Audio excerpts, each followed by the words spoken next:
Allohdan so'rayvering, harakat qilavering, so'rayvering, Alloh beradi. Oddiy misol aytaman. Hammamizning uyimiz bor. Bir tilanchi keldi, bitta eshigimizni taqillatdi. Qarab turamiz, ketarmikin deymiz.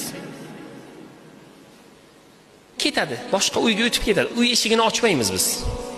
Lekin tilanchi o'tirib olib, eshigingizni taqillataversa, o'zingizdan misol, taqillataversa, bir narsa bermasang ketmayman desa. Nonmi, pulmi, kiyimmi, eski narsangmi, bir narsa bermasang ketmayman. Eshigingizni taqillataversa nima qilasiz? Chiqib bir narsa berasiz unga. Ilojingiz yo'q, sizni bezovta ham qilyapti u. To bilasizki, to bir narsa olmasa bu ketmaydi. Xudo ham shunday. Eshigini taqillatavering. Sizdan-da ko'ra Alloh rahimliroq. So'rayvering, duo qilavering, sajdada so'rayvering. Masala hal. Sizdan ko'ra bag'ri qattiq emas Alloh taoloni.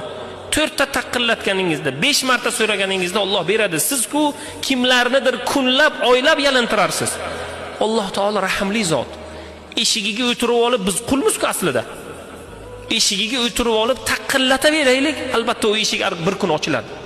Bir kun duolar ijobat bo'ladi. Bir kun murodingizga yetasiz. Bir kun maqsad hosil bo'ladi albatta.